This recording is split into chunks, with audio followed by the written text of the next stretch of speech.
April 11, 1912. A telegram arrives at the offices of the White Star Line in Southampton, carrying a message that would ripple through the architecture of global finance for a century, though at the time it seemed a mere triviality of the rich. John Pierpont Morgan, the undisputed emperor of American banking, the man who had single-handedly saved the United States Treasury twice, was canceling his passage on the maiden voyage of his own crowning industrial achievement. The suite solely reserved for him, on the RMS Titanica private promenade deck, and bath equipped with cigar holders made of gold would remain empty. The official reason given was a bout of illness, a malaise that required the sulphurous healing waters of Aix-les-Bains in France. Yet only days later, witnesses would report seeing the 75-year-old Titan in perfect health, wandering the streets of the French resort town with his mistress, buying tapestries and smoking his custom-made Havanas. He was not sick, he was simply not on the boat. And because he was not on the boat, he was not among the 1,500 souls who would freeze to death in the North Atlantic 4 days later. But 3 other men were. 3 men whose combined wealth exceeded the GDP of several European nations, and whose skepticism regarding the centralization of American banking was the only obstacle standing between Wall Street and the Federal Reserve Act. This specific constellation of events, the convenient absence of the beneficiary, and the simultaneous destruction of his obstacles, has birthed one of the most enduring and dark theories in financial history. That the sinking of the Titanic was not a tragedy of navigational hubris, but a cold-blooded assassination by water, a maritime coup d'état orchestrated to clear the chessboard for the creation of the U.S. Central Bank. To dismiss this merely as conspiracy theory is to ignore the visceral reality of a year where business was not conducted in compliance departments but in smoke-filled parlors where the lines between industrial monopolism and organized crime were hopelessly blurred. To understand the Titanic, one must look past the romance of the film and the tragedy of the steerage passengers and gaze directly into the engine room of the early 20th century power struggle. We are witnessing the violent transition from the era of the robber barons, sovereign individuals of immense wealth like Astor, to the era of the central bankers' technocratic systems of debt control. The Titanic was the pivot point. It was the moment the old world, represented by landed gentry and tangible assets, hit the iceberg of the new world, represented by fiat currency and infinite leverage. To understand the motive, we must first understand the victim. Not the ship, but the man. Colonel John Jacob Astor Ivy. He was the richest man on the Titanic and arguably the richest man in the world, possessing a fortune built on the bedrock of Manhattan real estate. The Astor philosophy was simple: buy land, hold it forever, and let the population growth of America make you a king. It was tangible, debt-free wealth. It was old money in its most calcified form. Astor, along with Isidor Straus, the owner of Macy's, and Benjamin Guggenheim, the mining magnate, represented a class of capitalists who answered to no board of directors and certainly no central planning committee. While the historical record of their specific public speeches against the Federal Reserve is sparse, often cited by debunkers as proof of the imperious falsehood, their structural position in the economy made them natural enemies of what was coming. The proposed central bank, the Aldrich Plan, was designed to monetize debt and allow for the elasticity of currency. A system that benefits those who trade in paper, bankers like Morgan, and penalizes those who hold fixed assets, landlords like Astor, through inflation. Their existence was a blockage in the plumbing of the new financial architecture. As long as men with enough capital to bail out the government personally existed, the government could not claim the monopoly on liquidity. The stage for this maritime execution was set 5 years earlier, during the Panic of 1907. This is the crucial context that most historians gloss over. In 1907, the New York Stock Exchange fell 50%. Banks collapsed, and liquidity evaporated. There was no Federal Reserve to print money. There was only J.P. Morgan. In a legendary display of power, Morgan locked the leading bankers of New York in his library on Madison Avenue, locked the door, and refused to let them leave until they pledged $25 million of their own money to keep the trust companies afloat. He acted as the lender of last resort. While the public hailed him as a savior, the political elite in Washington were terrified. They realized that the entire solvency of the United States rested on the heartbeat of one geriatric chain smoker. If Morgan died, the system died. This panic provided the political capital for Senator Nelson Aldrich, closely aligned with the Morgan and Rockefeller interests, to push for a central bank. But the American public, deeply suspicious of Wall Street, would never accept a central bank. It had to be sold to them as a safety measure, and any powerful opposition had to be neutralized. The architecture of the trap was forged in absolute secrecy. In November 1910, a private rail car with the blinds drawn left Hoboken, New Jersey, bound for Jekyll Island, off the coast of Georgia. On board were the architects of the future Federal Reserve, Nelson Eldridge,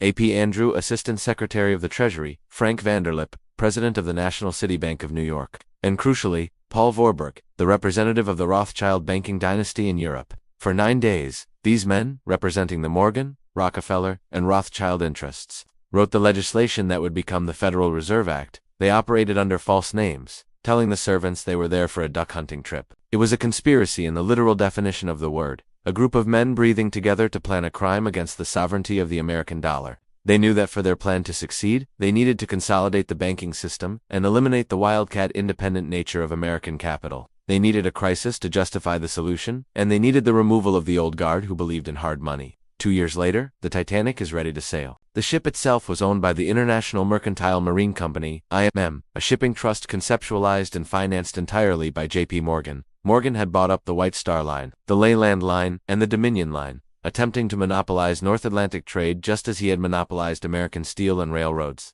The Titanic was his creature. He had overseen its funding, its design, and its marketing. The fact that he owned the very instrument of the alleged murder is the cornerstone of the theory. It gave him control over the crew, the cargo, and crucially, the safety measures. It is a matter of record that the Titanic carried insufficient lifeboats, a legal calculation based on outdated regulations, but a calculation that Morgan's managers signed off on. If one were to plan a mass casualty event that looked like an accident, the middle of the North Atlantic on a ship, designed to sink slowly enough to allow the first class to realize their fate, but fast enough to prevent rescue, is the perfect kill box. Now, consider the 3 targets. John Jacob Astor IV was not just rich, he was a stubborn iconoclast who had recently scandalized society by marrying a much younger woman. Isidor Straus was a man of immense integrity, a pillar of the Jewish community, and a staunch believer in fiscal conservatism. Benjamin Guggenheim was a playboy, yes, but one whose mining interests relied on stable currency. While they were not standing on soapboxes decrying the Aldrich Plan daily, they possessed the capital leverage to block it. In 1912, there was no income tax that would come in 1913.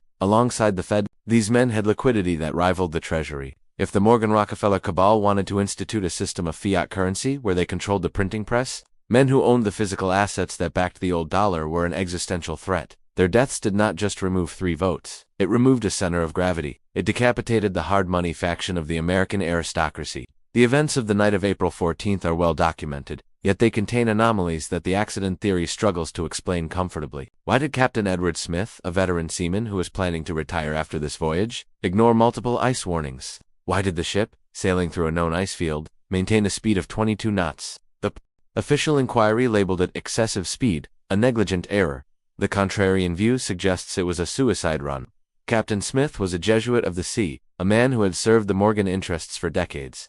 There is a persistent, though unproven, whisper that Smith was pressured by J. Bruce's maid, the chairman of White Star Line, who survived, to beat the crossing time of the Olympic, to generate headlines. But headlines for whom? A speed record serves the marketing department. A disaster serves the architects of a new order. If Smith was ordered to reckless speeds, he was the unwitting executioner.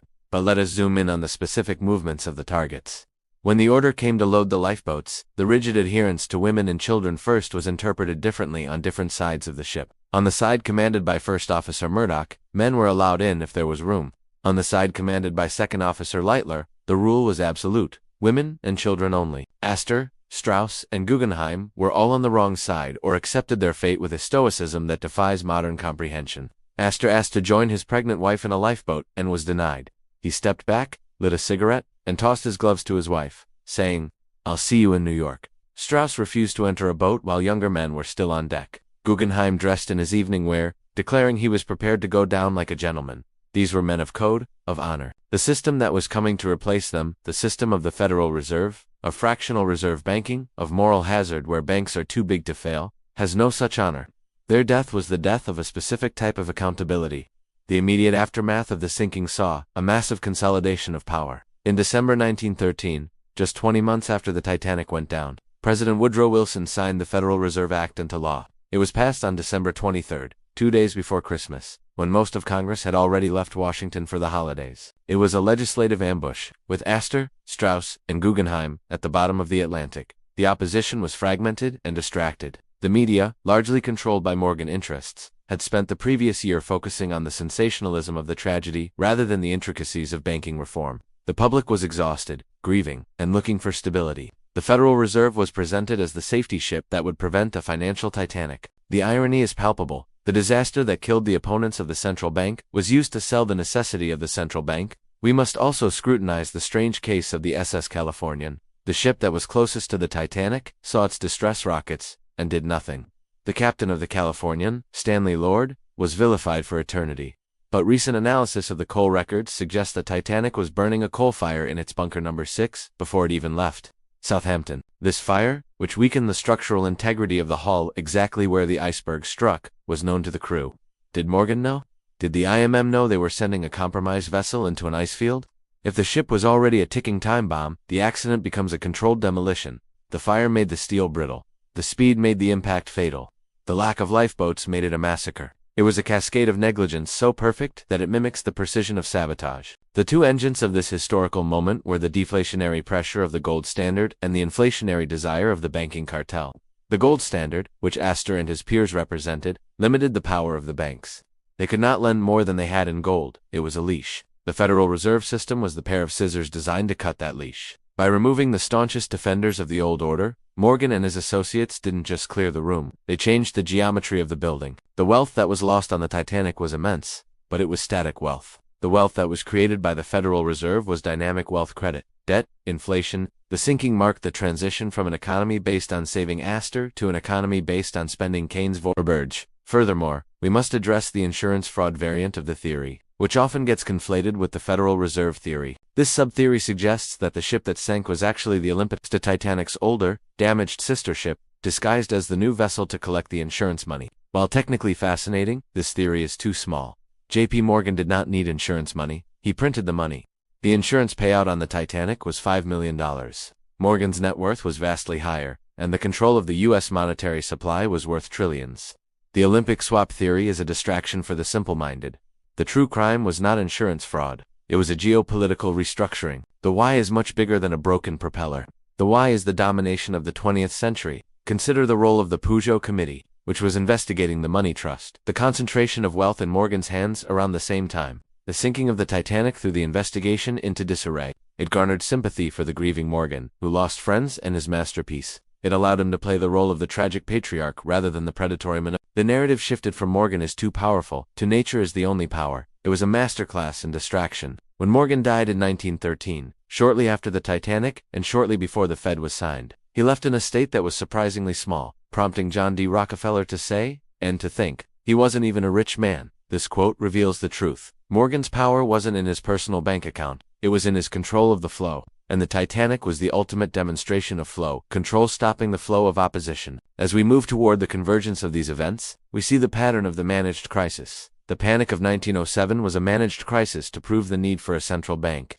The Titanic was a managed crisis or a serendipitous catastrophe utilized as one to remove the obstacles to that bank. World War I, which began in 1914, just months after the Fed opened its doors, was the first war financed by that bank. The sequence is too tight, the causality too direct, to be dismissed as random noise. 1907, the problem. 1910, the plan. 1912, the removal of obstacles. 1913, the solution. 1914, the implementation war. The Titanic sits exactly in the middle of this timeline, a violent fulcrum upon which the history of the world turned. To understand why the death of 3 men was worth the destruction of the finest vessel ever constructed, we must dissect the document they would have likely spent their fortunes fighting. The Federal Reserve Act of 1913. The narrative sold to the public was one of stability, a lender of last resort to prevent panic. But the mechanism built was an engine of inflation, a transfer of wealth so subtle that, as John Maynard Keynes would later note, not one man in a million is able to diagnose it.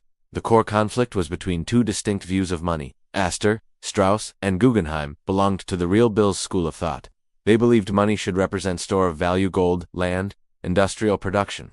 The Morgan-Rockefeller faction wanted elastic currency, a euphemism for money that could be printed out of thin air based on debt. The specific clause that the Titanic III would have found most abhorrent was the authorization of the Federal Reserve to rediscount commercial paper. In plain English, this allowed banks to lend money they didn't have, take the IOU, the note, walk over to the Federal Reserve window, and exchange that IOU for brand new cash. It was the legalization of counterfeiting, sanitized by bureaucracy. For a man like Isidore Straus, who built Macy's on the principle of hard assets and solid inventory, this was moral insanity. It meant that a speculator could borrow money to buy Macy's stock, driving the price up artificially, while the underlying value of the business remained unchanged. It decoupled price from value. The hard money men understood that this would inevitably lead to boom and bust cycles that would wipe out the middle class, while enriching the bankers who sat closest to the money spigot. They were the breakwater that had to be dynamited for the tsunami of fiat currency to wash over the nation. Furthermore, we cannot separate the Federal Reserve Act from the 16th Amendment, which established the federal income tax. They are the twin pillars of the modern state, born in the same dark winter of 1913. Why do they exist together? Because if the government was going to borrow money from a private central bank, the Fed, instead of printing it debt-free, as Lincoln did with the greenback, it needed a guaranteed revenue stream to pay the interest to those bankers. The income tax was not designed to pay for roads or schools. It was designed to pay the coupon on the bonds held by the Federal Reserve. Astor and his peers were not just wealthy, they were the whales of the tax base. They would have seen this pincer movement immediately. The bank inflates their assets away, and the tax collector confiscates their income to pay the bank. It was a perfect enclosure of the American aristocracy, subordinating independent wealth to the state banking complex. This leads us to the convergence of 1914. The result was the First World War. Before 1913, kings and governments were limited in their ability to wage war by the gold in their vaults. If they ran out of gold, the soldiers stopped marching. But with a central bank, a government could borrow against the future labor of its citizens. The Federal Reserve allowed the U.S. and its allies to finance a war of attrition that shattered Europe. The House of Morgan became the primary broker for the Allies, organizing billions in loans to Britain and France, loans that were then spent in America to buy munitions from Morgan-controlled industries. It was a closed loop of death and profit, lubricated by the very elastic currency the Titanic victims would have opposed. The sinking of the Titanic didn't just kill 1,500 people, it arguably facilitated the death of 20 million by removing the financial restraints on global conflict. The two engines framework here is chillingly clear. Engine 1 was the consolidation of capital, the elimination of competition to create a banking monopoly. Engine 2 was the demand for death, of geopolitical crises like WWI that required massive funding. The Titanic was the event that allowed Engine 1 to start, which then fueled Engine 2. If Astor had survived, if he had rallied the conservative business community against the Aldrich Plan, the U.S. might have retained a decentralized banking system. Without the Fed's ability to print money for the war effort, the U.S. entry into WWI might have been delayed or impossible. The 20th century would look entirely different. We are living in the timeline created by that iceberg. The philosophical implications of this event extend far beyond the icy waters of the North Atlantic. The Titanic is the perfect metaphor for the civilization that built it, a society obsessed with size, speed, and luxury, yet fatally arrogant about the forces of nature and mathematics. The ship was marketed as unsinkable, just as our modern economy is marketed as too big to fail. The watertight compartments of the Titanic were designed to keep her afloat even if 4 were breached, but the iceberg sliced through 5. Today, our financial system has circuit breakers and stress tests, our modern watertight compartments, but they are designed for the risks we can see. They are not designed for the systemic, cascading failure of a global debt collapse. We are steaming full speed ahead into a field of ice, confident that the central bank captain can steer us clear, even though he has ignored every warning flare sent up by history. Consider the fate of Captain Smith versus the fate of the modern CEO. When the Titanic went down, Smith went down with it. It was the code of the sea. There was a direct correlation between authority and responsibility. In the post-Fed era, this link has been severed. When the banks collapsed in 2008, the CEOs did not go down with the ship. They were airlifted off the deck by the taxpayers, their bonuses intact, while the steerage passengers, the homeowners, and savers drowned in negative equity. The Titanic marked the end of the era of skin in the game. It was the last moment when the elites shared the physical risks of their decisions with the common man. After 1913, the elites moved to the lifeboats of inflation-protected assets, leaving the rest of the world locked below decks with the rapidly rising water of currency devaluation. The call to awareness is to recognize that the structure of the global economy is not designed for your safety. It is designed for the safety of the debt. The system built in 1913 prioritizes the solvency of the banking cartel over the purchasing power of the wages of the worker. The unsinkable ship is a lie. Every fiat currency in history has eventually hit its iceberg and sunk to a value of 0. The dollar has lost 97% of its value since the Fed was created. We are the passengers on the slow-motion sinking of the purchasing power of the West. The band is playing, the buffet is open, and the markets are hitting all-time highs. But the hull is breached. To survive this, you must think like the contrarians who were removed. You must value real bills, assets that have no counterparty risk. Gold, silver, land, energy, knowledge. These are the lifeboats. The JP Morgans of today are not canceling their tickets. They are building their own private arks. They are buying farmland, they are hoarding gold, they are preparing for the transition while telling you to stay invested in the unsinkable stock market.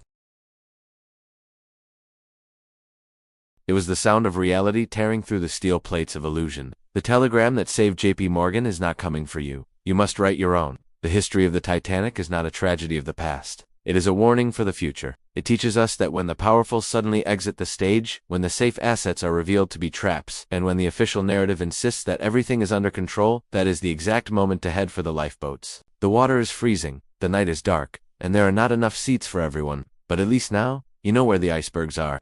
The final destination of this trajectory is not merely a change in the line items of a household budget, but a fundamental rewriting of the social contract that has governed Western civilization since the Enlightenment. We are drifting toward a state of neo-feudalism, a term that sounds hyperbolic until you strip away the technological veneer and examine the power dynamics beneath. In the feudal system, the vast majority of the population lived on land they did not own, working to pay a portion of their yield to a lord who provided protection. Today, the lord is a conglomerate of pension funds and asset managers. The protection is the maintenance of the roof and the Wi-Fi connection, and the yield is approximately 40% of your monthly income. The difference is that the medieval serf knew he was a serf. The modern tenant is told he is a valued customer enjoying the flexibility of the gig economy. This rebranding of dispossession as flexibility is perhaps the greatest marketing triumph of the 21st century. It convinces the victim that their lack of equity is actually a lifestyle choice, a freedom from the burdens of ownership, when in reality, it is a freedom from the possibility of wealth. Consider the psychological toll of a society where the majority of the population lives in a state of permanent transience.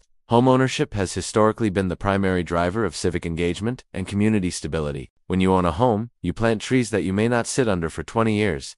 You care about the quality of the local school, even after your children have graduated, because it affects your property value. You are anchored. In a rentership society, this horizon creates a culture of the ephemeral. Why plant a tree if your lease is up in 12 months? Why fight for the neighborhood if the algorithm might raise your rent by 30% next year, forcing you to move to a cheaper zip code? We are engineering a rootless population, a nation of nomads wandering from one corporate-owned box to another, their connections to their neighbors as shallow as their tenure in the unit. This fragmentation serves the interests of the ruling class perfectly. A transient, disconnected population is far harder to organize politically than a community of entrenched, property-owning citizens.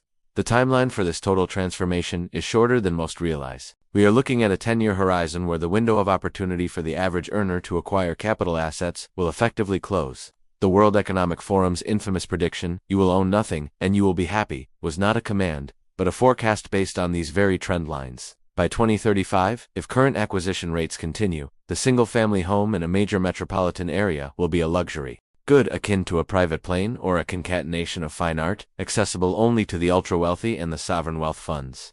The middle class will be bifurcated into a small upper tier that managed to inherit property or buy before the door slammed shut, and a vast lower tier that subscribes to life. You will subscribe to your housing, your transportation, your entertainment, and your food delivery. You will be a conduit for cash flow, passing money from your employer directly to the asset owners, retaining almost nothing for yourself. This is the velocity of money weaponized against the saver. This shift also exposes the deep hypocrisy of the environmental narrative, often espoused by these same institutions. We are told that high-density, rental living is greener, that the suburban lifestyle is unsustainable. Yet, observe what the elites are buying with their own personal capital. They are buying ranches in Montana, islands in the Pacific, and estates in New Zealand. They are acquiring massive tracts of land, water rights, and productive farmland. They understand that in a world of digital illusions and fiat currency degradation, the only true wealth is the physical earth and what it can produce. They preach density for you while they accumulate acreage for themselves. They are hedging against the very fragility they have introduced into the system. While you are being herded into a metaverse of digital assets and rental contracts, they are fortifying their positions in the real world. The metaverse is for the tenant, the universe is for the landlord. The call to awareness, therefore, is not a simple investment tip. It is a plea to recognize the game board for what it is. The traditional financial advice: diversify your 401k. Buy a few ETFs. Wait for 65 is advice for a world that is being dismantled. If you want to escape the trap, you must prioritize the acquisition of unencumbered real assets above all else. This might mean leaving the hot cities where the institutions are hunting. It might mean moving to the Rust Belt, the rural Midwest, or areas that the algorithms deem low growth, and therefore leave alone. It implies a sacrifice of lifestyle today for sovereignty tomorrow. It means understanding that a mortgage, while a debt, is a fixed-cost hedge against a future of spiraling rent inflation. It is the only way to lock in your housing costs for 30 years while the rest of the world faces an annual struggle against the pricing power of the cartel. Furthermore, this requires a political awakening. The anger that is currently directed at cultural issues or partisan distractions is energy that is being siphoned away from the only war that truly matters: the war between capital and labor for control of the physical world. There must be a demand for legislative barriers to institutional ownership. We have antitrust laws for oil, for tech, for telecommunications. Why do we not have antitrust laws for the accumulation of single-family homes? Why is a hedge fund allowed to buy 10,000 houses in a single city, effectively cornering the market on survival? Until the population recognizes this, not as the free market, but as market manipulation, the consolidation will continue unchecked. The invisible hand does not exist when one player has all the chips and can see everyone else's cards. As the sun sets on that manicured lawn in Nashville, the sold sign is taken down, replaced not by a family's nameplate, but by a for rent sign with a QR code and a corporate logo. The lights inside flip on, controlled by a smart hub connected to a central server. A young couple drives by, slows down, looks at the house with a mix of longing and resignation, and then drives on to their apartment complex. They do not know that the house was sold before it ever hit the market. They do not know about the algorithm that set the rent price they are about to pay. They only know that the ladder feels slippery, that the rungs are getting further apart. But you know. You now see the wires, the transfers, the strategic intent. The enclosure is almost complete, but the gate is not yet locked. The act of buying a home, of claiming a piece of the earth, is no longer just a financial decision. It is an act of rebellion. It is a declaration that you will not be a serf in the kingdom of capital. It is the planting of a flag in the soil of your own future, a refusal to be moved, a refusal to be subscribed, and a refusal to be erased. The war for the American home is over. The war for the American homeowner has just begun.